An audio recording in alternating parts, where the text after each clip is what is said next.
Je n'avais pas d'argent, j'ai réussi. Je suis entrepreneur et fière de l'être.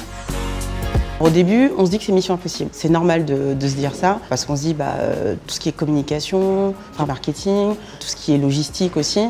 Donc on se dit mais il y a besoin d'énormément d'argent. Ce qu'on oublie aussi, c'est qu'il y a aussi besoin d'argent pour nous en tant qu'entrepreneurs pour vivre. Et ça c'est vraiment un des plus gros freins que nous on a eu. En fait on peut dépasser ça, toujours par la recherche d'informations. Il y a énormément de structures pour aider.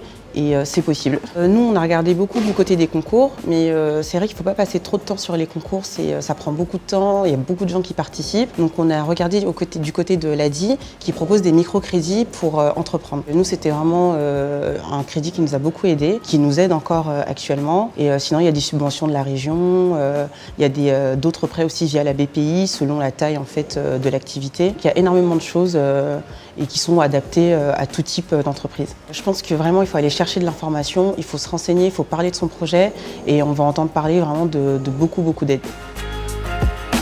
On a tous quelque chose de plus qu'on peut ajouter à notre entreprise. Et ce qu'on m'a appris ici, c'est qu'il faut ajouter de son ADN. Moi, par exemple, j'avais pas d'argent, mais j'avais du réseau, je connaissais pas mal de gens qui travaillaient dans divers domaines. Ça, j'en ai profité. Donc, j'ai des amis qui nous ont créé notre logo, d'autres qui nous ont aidés pour le site internet, d'autres qui nous ont aidés par rapport à la compta au début. Il y a toujours la possibilité d'avoir un atout en plus pour faire prospérer l'entreprise. Donc, à partir du moment où nous, on y croit, on arrive en fait à faire en sorte que les gens y croient aussi et nous aident.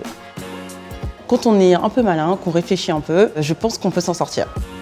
Notre plus belle réussite, là en ce moment on organise pas mal d'ateliers sur diverses thématiques et on a organisé un atelier avec des enfants et ça s'est très bien passé. Et actuellement c'est vraiment l'atelier qui est un peu notre vitrine et qui permet en fait de nous faire connaître. Et donc là après on fait quoi ? Les enfants étaient hyper contents et voir en fait qu'ils apprennent des choses, c'est hyper important et nous en fait on est super contente de continuer notre activité.